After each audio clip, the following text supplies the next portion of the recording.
Hi YouTube. I think it's time for an anecdote.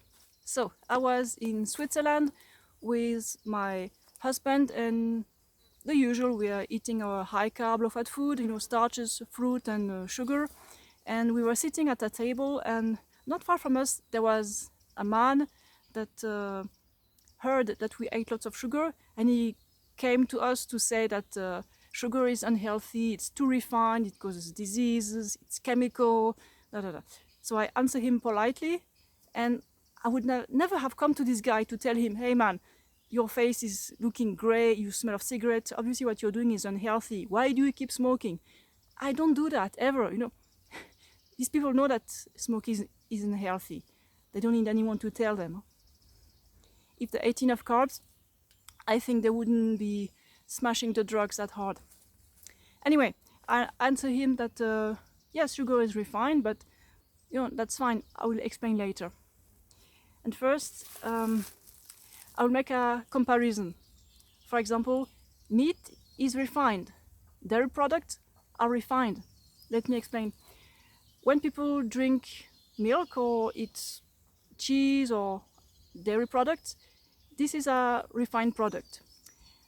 They don't eat the whole udder of the cow, or they don't eat the whole cow, the whole food. No, they eat only the part that they want.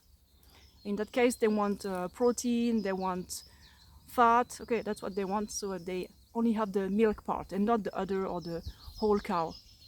And for the meat, same thing.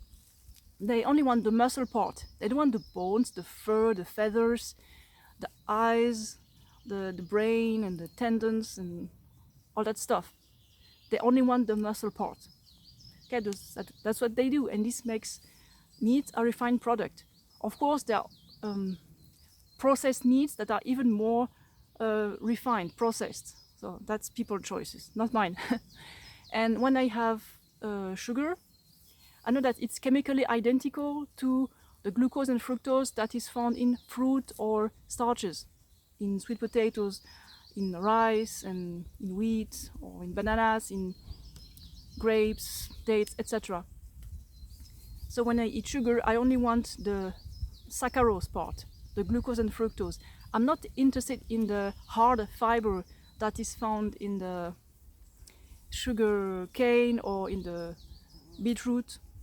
I just want the sugar, and I add that to my tomato sauces, or I add the sugar to my fruit, and then I have plenty of carbs. I'm happy, I'm satisfied. All my cells have plenty of energy, and it's great. And obviously, when people are scared of sugar, that's because they know that chocolate is bad, cakes are bad, or ice creams are bad, that these foods make them fat and diabetic, etc. But the thing is that sugar does not equal chocolate or cakes, etc., or donuts. Sugar is fine in a low-fat diet, but fatty desserts, like I call them, are unhealthy. Of course, they're sweet, but they're so fatty, and that excess fat plugs the insulin receptors for about 12 hours, it depends. And for that time, the blood sugar is out of control, and that's bad. But on a low-fat diet, your insulin works properly, and then you can add the sugar if you want. It makes it easier to have your fuel in, and that's it. So people always have this confusion, sugar and fatty desserts, but it's not the same thing. On a low-fat diet, like 90% carbs, that's fine. The glucose can go to the cells and it's not stuck in the blood, it's all good.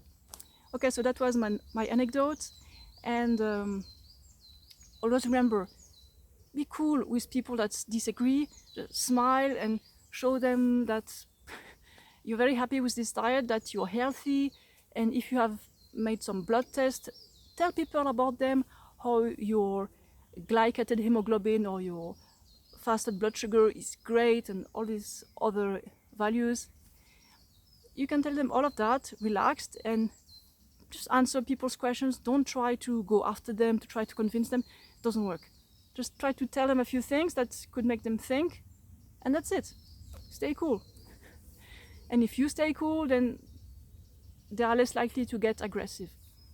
So be a good communicator, be a healthy vegan, a high carb, low fat vegan, and that's it. Life is great. Ciao.